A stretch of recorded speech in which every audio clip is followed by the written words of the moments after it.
Assalamualaikum warahmatullahi wabarakatuh. Teman-teman, ketemu lagi dengan Matnologi. Ya, kali ini kita akan membicarakan hal-hal yang sering menjadi perbedaan pendapat pada regresi linear. Ya, jadi di sini setidaknya ada 4 hal nanti yang akan kita bahas bersama, yang biasanya menjadi perbedaan pendapat. Nah, kira-kira nanti dari perbedaan pendapat tersebut sebaiknya kita seperti apa dan dasarnya dari buku apa kita untuk mengambil keputusan tersebut. Baik, kita ke yang pertama terlebih dahulu. Jadi kita akan membicarakan pada data time series. Jadi pertanyaannya adalah apakah perlu atau tidak perlu ya untuk uji heteroskedastisitas pada data time series. Nah, kalian dapat membaca buku ini ya pada halaman 87. Nah, jadi di sini saya bacakan ada kutipannya. Pada dasarnya, uji asumsi klasik dilakukan agar model regresi tidak bias dan parameternya bersifat blue. Meski tidak semua model memenuhi semua uji dalam asumsi klasik, misalnya pada data cross-section uji autokorelasi bisa diabaikan, begitu juga data time series tidak mewajibkan uji heteroskedastisitas, dan pada data panel uji normalitas bisa diabaikan. Artinya apa dari buku ini? Jadi dari buku ini untuk data time series ternyata uji heteroskedastisitas itu sifatnya adalah opsional ya. Jadi ini tidak wajib. Kalau misalkan ada pendapat yang mengharuskan menggunakan ya nggak apa-apa. Kalau ada pendapat yang tidak mengharuskan juga nggak apa-apa. Jadi uji heteroskedastisitas pada data time series itu adalah opsional. Nah, kemudian untuk permasalahan yang kedua, ini ya, beberapa buku juga sering banget ketika kita membaca tentang uji asumsi klasik, kadang-kadang masukkan untuk uji linearitas dan kadang-kadang ada juga buku yang tidak memasukkan. Jadi pertanyaannya, apakah uji linearitas wajib dilakukan pada uji asumsi klasik? Nah, kalian dapat membacanya dari buku ini di halaman 62. Saya bacakan di sini ya kutipannya. Jadi asumsi linearitas merupakan salah satu asumsi yang cukup penting dalam analisis regresi linear berganda.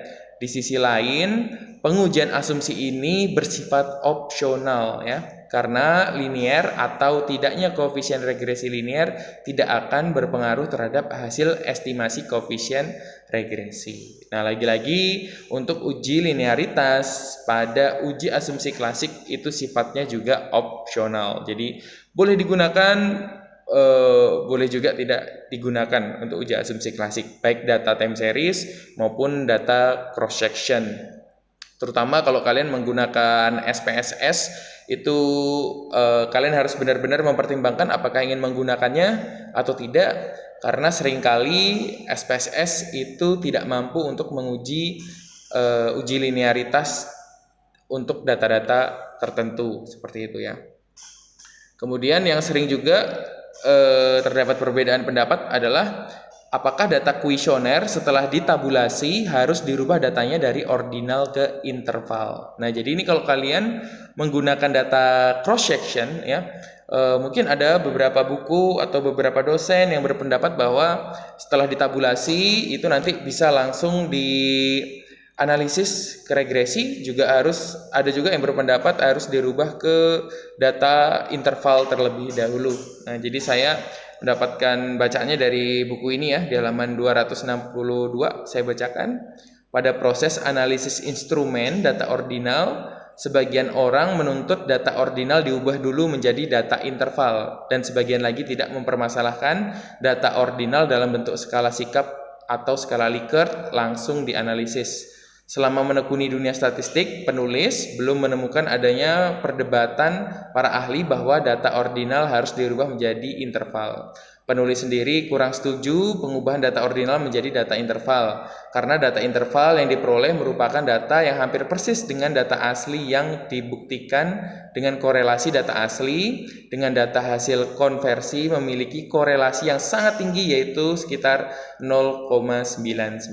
Nah, artinya apa? Artinya kalau dalam buku ini sebenarnya penulis tuh kurang setuju kalau misalkan data ordinal tuh harus dirubah lagi menjadi data interval, karena setelah dites menggunakan korelasinya sangat tinggi, 0,99. Jadi hampir dibilang ini hampir 100% ya, hampir 100% mirip seperti itu. Tapi kalau toh memang ingin dirubah menjadi data interval itu juga tidak masalah karena tadi korelasinya sangat besar sekali 0,99. Di buku ini pun kalau kita baca lebih lanjut dia juga memberikan tutorial bagaimana cara mengubah data ordinal menjadi interval. Jadi intinya dari penulis buku ini dia sebenarnya tidak setuju untuk dirubah menjadi data interval, tapi dia juga tidak mempermasalahkan jika ada yang menggunakan data interval karena korelasinya sangat tinggi sekali. Jadi sudah jelas ya.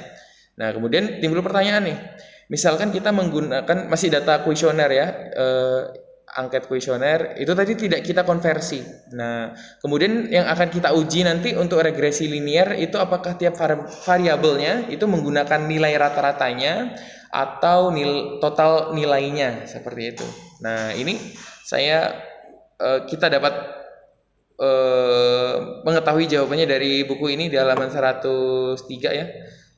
Akan saya bacakan. Mengingat sebuah variabel laten yang digunakan dalam penelitian ini diukur dengan 2 atau lebih item pertanyaan, maka dibutuhkan sebuah nilai yang dapat mewakili nilai-nilai item-item pernyataan tersebut. Umumnya nilai yang mewakili tersebut adalah rata-rata atau total nilai dari item-item pertanyaan atau pernyataan ya. Dalam penelitian ini akan digunakan rata-rata. Jadi seperti ini ya. Jadi responden itu kan jawabannya misalkan dalam satu variabel gitu ya, itu terdiri dari beberapa pernyataan gitu. Misalkan untuk mengukur satu variabel itu ada 5 pernyataan. Nah, nanti nilainya tuh bisa 5, 4, 3, 5, 4 misalkan seperti itu. Nah, nanti untuk mewakili variabel tersebut itu kita bisa total seluruh dari jawabannya tadi berapa totalnya atau juga bisa dicari rata-ratanya. Nah, dua-duanya itu boleh. Kalau misalkan kita tidak mengkonversi data ordinal ke interval. Jadi sudah jelas ya, ada beberapa perbedaan pendapat, nggak masalah. Ternyata semuanya itu opsional ya. Dari 4 permasalahan tadi, yang penting kita sudah tahu dasarnya dari buku mana kita berbicara, dari ahli-ahli yang mana, sehingga dalam melangkah kita tidak ragu-ragu lagi. Ya, mungkin demikian aja untuk video kali ini. Sampai ketemu lagi di video-video selanjutnya. Terima kasih. Wassalamualaikum warahmatullahi wabarakatuh.